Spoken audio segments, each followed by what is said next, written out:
First News OTT, News 9 Plus. Download now.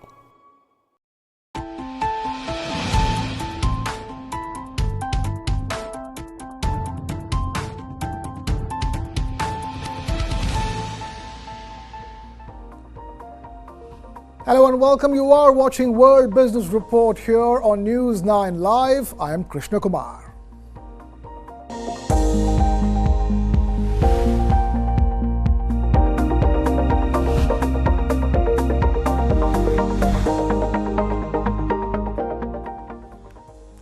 And we begin with Wall Street here on World Business Report, where the Dow Jones soared to a higher close, riding on the back of a robust surge in financial sector stocks and also bolstered by exceptional U.S. jobs data. Meanwhile, the S&P 500 dropped 1/3 and NASDAQ fell by more than 0.5%, extending their bleak streak to the year 2024 after that blistering rally at the end of the year 2023. More details in this Reuters report.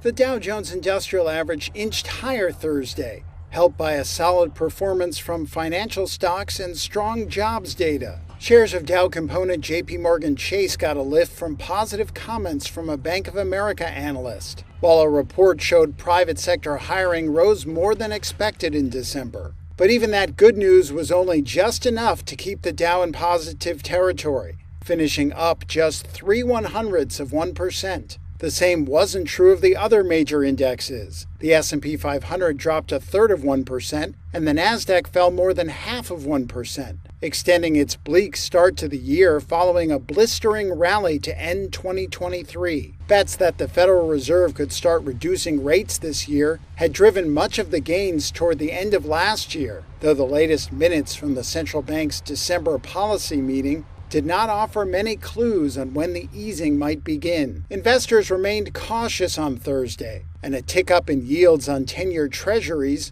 prompted traders to move away from growth stocks toward other sectors. Penn Mutual Asset Management portfolio manager George Cipollone said investors should pay close attention to the gyrations of the 10-year bond. There's been about a 15 basis point move up in the 10-year yield just in the first 2 days of the year. 2 to 3 days of the year. And I think that what that's telling me is that the market's going to be hypersensitive now. We have a bunch of economic readings coming out. We had a jobs number today. We have the non-farm payrolls coming out tomorrow. What that's telling me is that the market's going to be ultra sensitive to these readings and how the bond market responds to these readings. So I really think that the 10-year yield is the best benchmark to gauge in terms of how stocks may perform. Apple stock received its second downgrade of the week, with broker Piper Sandler cutting the iPhone maker to neutral, days after Barclays also reduced its rating. Shares fell 1%, and Walgreens Boots slid 5% after the pharmacy chain slashed its dividend more than 40% to conserve cash amid low consumer spending and intense competition. Now, meanwhile, away from the U.S., ministers and senior officials of the government held a minute's silence at the Tokyo Stock Exchange on the first trading day of the year 2024 after the devastating earthquake and air disaster that took place right at the beginning of the year, with trading eventually getting off to a negative start amid subdued sentiment. It was a sombre start to the year on the Tokyo Stock Exchange. Before trading began, ministers and officials held a minute's silence to mark the country's earthquake and air disasters. Finance Minister Shunichi Suzuki then spoke. He said the government had asked banks to make sure that people and businesses in the quake zone were able to access their money as normal. Trading then got underway, and stocks were soon in the red. The benchmark Nikkei index fell as much as 2% in early trade, before recovering some ground. Analysts say the sell-off was sentiment-driven, following the country's tough start to the year. By Thursday morning, 77 people were known to have died in the quake, Japan's deadliest since at least 2016. Shares in construction firms bucked the downward trend, rising sharply in early trades. After an initial tumble, shares in Japan Airlines also rose. The carrier lost one of its planes in a collision with a Coast Guard aircraft at Tokyo's Haneda Airport. All passengers were safely evacuated from the airliner, but 5 personnel on the Coast Guard plane were killed. On Thursday, JAL said it would suffer a loss of around $105 million due to the incident. Early probes suggest the airline's crew was not at fault. Shares in the firm were up around 0.5% by late morning as investors weighed up the limited financial impact. Away from Japan to the Eurozone, where deceleration in EU business activities has been reported for the month of December 2023, marked by a contraction in the PMI, or Purchasing Managers' Index, which is suggesting more potential economic challenges ahead for the Eurozone. The contraction in Eurozone business activity continued at the end of 2023. It was due to a persistent downturn in the bloc's dominant services industry. That's according to a key survey released Thursday, which indicated the Eurozone economy was in recession. The closely watched Purchasing Managers' Index, or PMI, was revised up for December to match November's 47.6. While that was an improvement on a preliminary reading, it was below the 50 mark for a 7th month. Anything above 50 represents growth, but below that means contraction. It indicated the Eurozone likely shrank last quarter, following on from a 0.1% contraction in Q3 last year. And that meets the technical definition of a recession. December's services PMI slightly rose to a 5-month high of 48.8 from November's 48.7. A similar survey released Tuesday found Eurozone factory activity contracted in December for an 18th straight month. But overall sentiment about the year ahead improved as the Composite Future Output Index went up to a 7-month high. Away from the Eurozone to adjacent United Kingdom, where UK-based clothing retailer Next revised its profit projections upwards, showcasing a more optimistic outlook as far as consumer sentiment is concerned amidst ongoing market fluctuations in the UK and changing and evolving consumer trends. Next raised its profit forecast for the year on Thursday. It's the 5th time in 8 months the British clothing retailer has raised forecasts and follows better than expected Christmas sales. Next is often seen as a useful guide of how British consumers are doing. Shoppers in the UK have been hit by a rise in borrowing costs, which stand at a 15-year high. They also dealt with rapid inflation that has outpaced growth in wages for much of the past 2 years. Despite that, Next said full-price sales rose 5.7% in the 9 weeks to December 30th. Sales in stores were up slightly year on year, while online sales rose 9.1%. Next said it now expects pre-tax profits for the year to January 2024 of $1.15 billion, well above previous guidance. But Next did warn that difficulties with access to the Suez Canal would cause some delays to stock deliveries in the early part of the year if they continued. Shares in Next have risen 36% over the last year and were up around 5% on Thursday morning. Now, keeping it with retail, Carrefour is responding to the steep price hikes, and it took a firm stance by announcing the cessation of PepsiCo's goods amongst its stores. It's a bold move amidst escalating price pressures on the global retail giant. Carrefour told French customers it will no longer sell PepsiCo products, including Pepsi, Lay's Crisps and 7-Up. The retail giant said from Thursday shelves with PepsiCo brands will contain a note. They'll read, "We are no longer selling this brand due to unacceptable price increases." Edith is a shopper at Carrefour. It doesn't surprise me at all. I think there will be lots of products left on the shelves because things have become too expensive, and they are all things we can avoid buying. All the sodas we can do without easily. They are not unavoidable, nor necessities. It's just for a taste, in fact. Grocery retailers in a number of countries have announced they stopped orders from consumer goods firms over the past year, citing price rises. Pricing negotiations have grown more tense between retailers and consumer goods firms due to inflation. Carrefour has been one of the most active retailers to challenge big consumer products and food companies over the matter. Last year, it started a shrinkflation campaign of sticking warnings on products that have shrunk in size but cost more. A Carrefour spokesperson said its new signs would only be put up in the group's French stores. PepsiCo did not respond to a request for comment. The US company said in October it planned modest price hikes this year as demand held up despite rises. Right, and that's as far as Carrefour is concerned. Meanwhile, the attacks on Red Sea because of the growing tensions in West Asia is causing a lot of chaos, with cargo passing through the Red Sea finding it difficult. And following the attacks, cargo prices experienced a sharp surge upwards, and that is disrupting global trade and global trade routes across the board. More details in this Reuters report. Prices to move cargo by ship are surging again following new attacks on vessels in the Red Sea. Houthi militants based in Yemen have been targeting freighters in the area since November.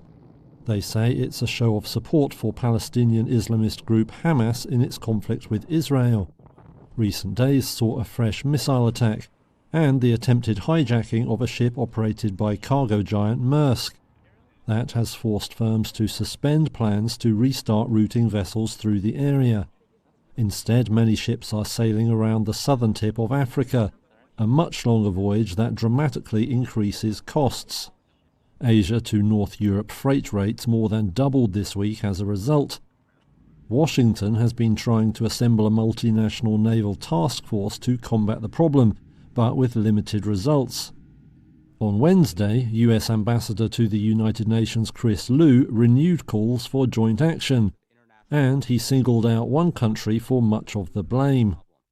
Iran has long enabled these attacks by the Houthis.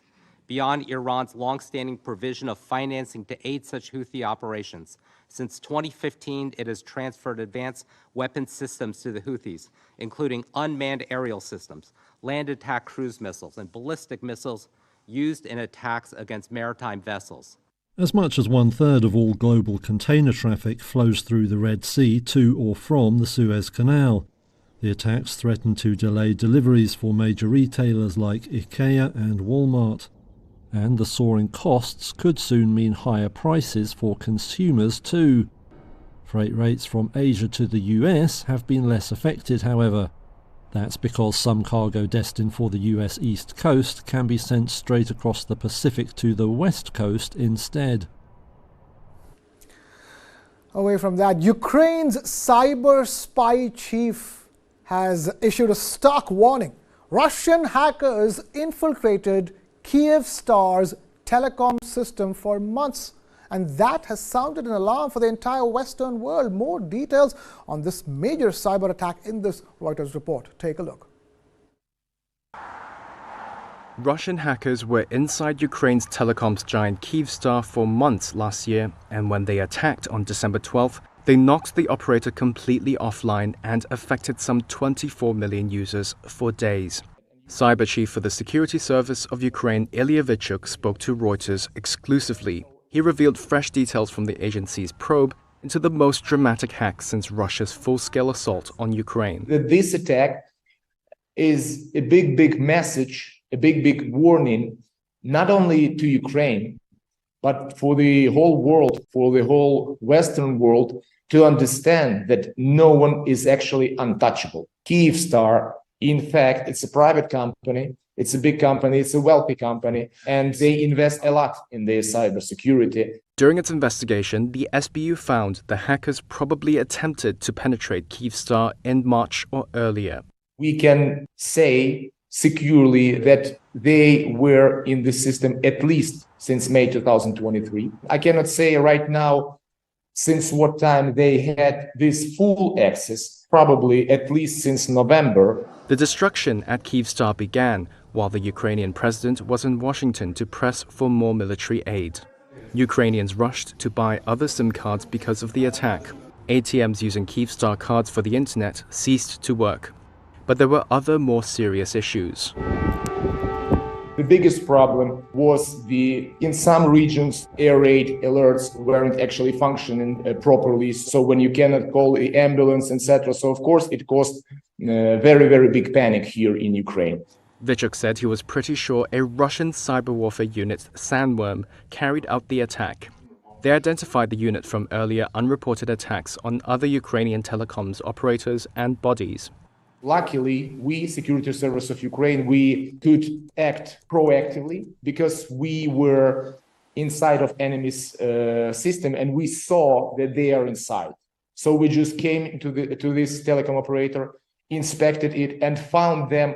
Ukrainian authorities assessed the hackers would have been able to steal personal information, understand the location of phones, intercept SMS messages, and perhaps steal Telegram accounts. Although the military was largely unaffected by the hack, investigators are still working on how the break-in occurred and keeping their mind open to all possibilities. Of course, the possibility of the insider of some kind of treason is one of the versions we are working on.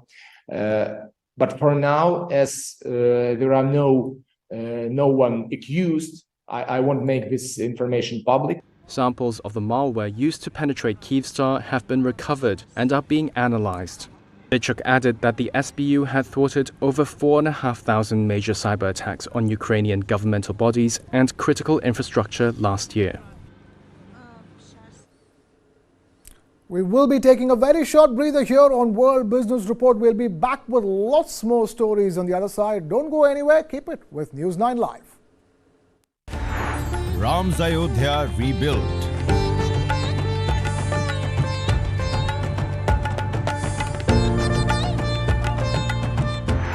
Ram Lala's Pran Pratishtha.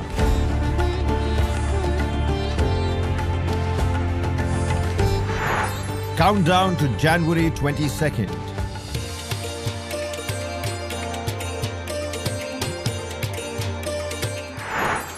Dateline Ayodhya. Catch the mega coverage only on News 9 Live.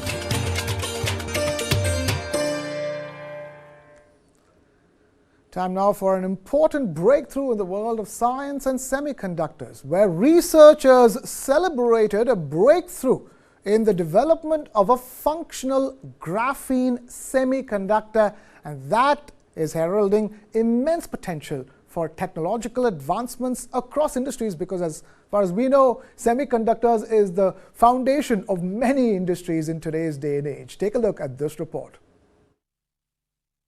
Researchers say they have created the first functional semiconductor made from graphene rather than silicon, heralding a new era of electronics and paving the way for smaller, faster, more efficient devices. Semiconductors, materials that conduct electricity under specific conditions, are foundational components of electronics. Nearly all modern electronics rely on silicon, a semiconductor which is reaching its limit in the face of ever faster computing. Researchers based in Atlanta in the US and Tianjin, China, may have found the solution to that: graphene semiconductors. The team's measurements showed that a graphene semiconductor has 10 times greater mobility than silicon, which translates to faster computing. Professor Walter De Heer leads the research. The good thing about graphene is not only can you make things smaller and faster and with less heat dissipation, you're actually using properties of electrons that are not accessible in silicon. So this is really a paradigm shift. It's a different way of doing electronics. Graphene is a form of carbon just 1 atom thick and yet 100 times stronger than steel. The team is hoping that their research could open a door for a major paradigm shift in producing electronics. Graphene is the next step. Who knows what the step's going to be after that, but there's a good chance that graphene can take over and be the paradigm for the next 50 years. Away from science to the latest as far as the disgraced Epstein Saga is concerned. A U.S. court has unsealed a comprehensive list of names connected to the late financier and convicted sex traffic offender Jeffrey Epstein. Unfortunately, that list does not exactly reveal any more new names. does confirm the names that we already know about. Take a look at this report. U.S. court documents naming people who had ties with the late sex offender Jeffrey Epstein were unsealed on Wednesday. The names of more than 150 people mentioned in a lawsuit by Virginia Giuffre, one of Epstein's most prominent accusers, were kept under seal for years, until a federal judge ruled last month that there was no legal justification to keep them private. The documents once again put the spotlight on some of the world's most powerful people, including Britain's Prince Andrew and their ties to Epstein.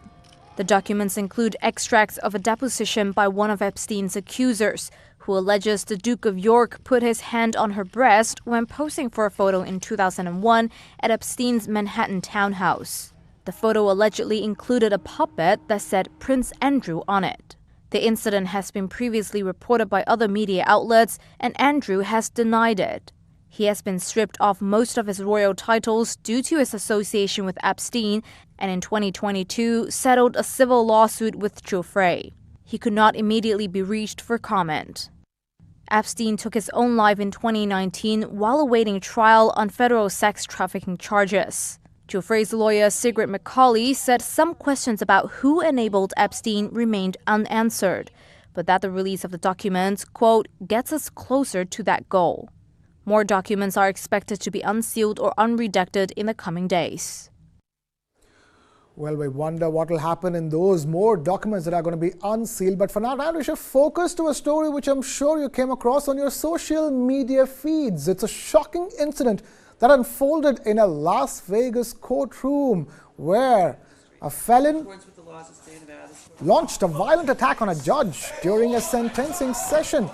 This dramatic courtroom video showed a convicted felon attacking the presiding judge during a sentencing hearing, and this was dated the 3rd of January in Las Vegas. Moments before the attack, the felon was asking the court for leniency from the judge, saying that he was suffering from a mental illness but was getting back on track, and that he had a support system and a new job and so did not deserve jail time. But eventually the judge went on to continue his sentencing, and then the felon just snapped and launched himself literally, physically on top of the judge and started attacking her.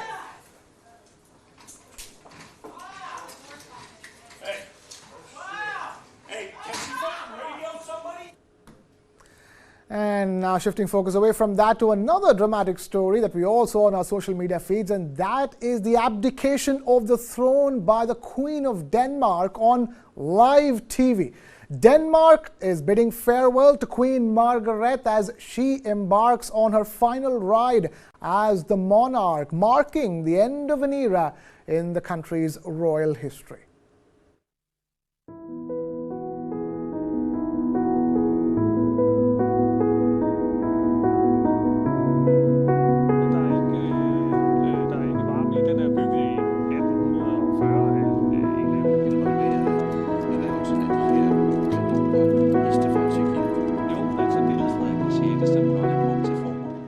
I was quite shocked when I saw that the Queen was abdicating during the New Year's speech, mainly because I'm not that into the kingdom, so maybe somebody saw it coming. I did not. I was a bit sad because she's been there for 52 years and I thought it was going to be an ongoing process.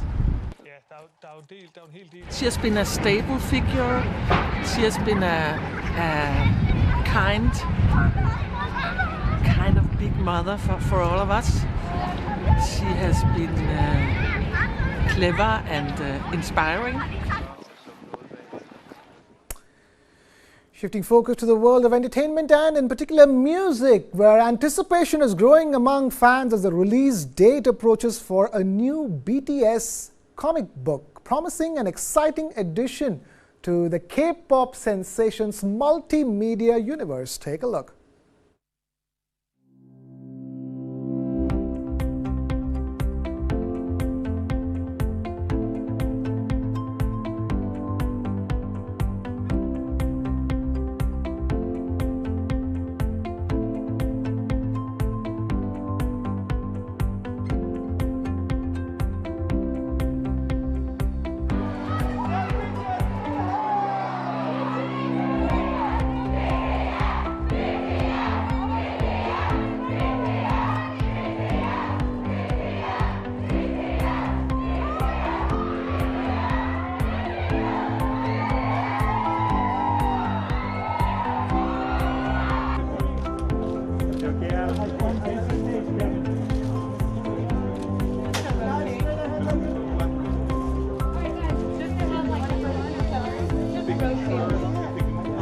everybody.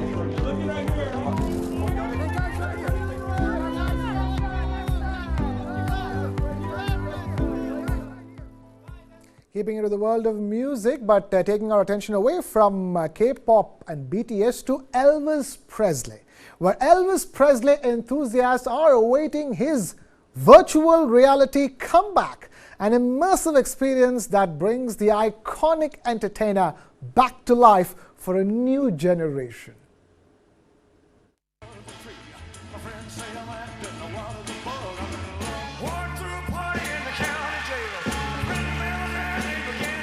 You ain't nothing but a hound dog, crying all the time. You ain't nothing but a hound dog.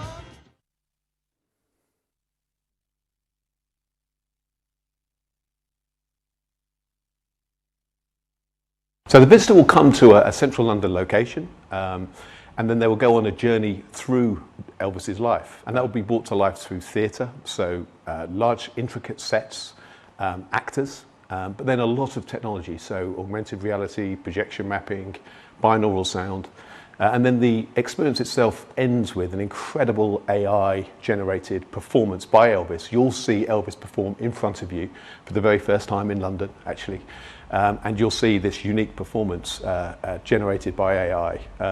So it's really going to be something special, and it's overall a joyous celebration of his life and his music.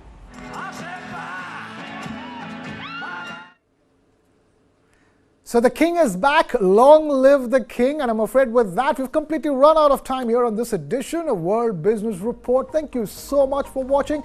This is Krishna Kumar signing off.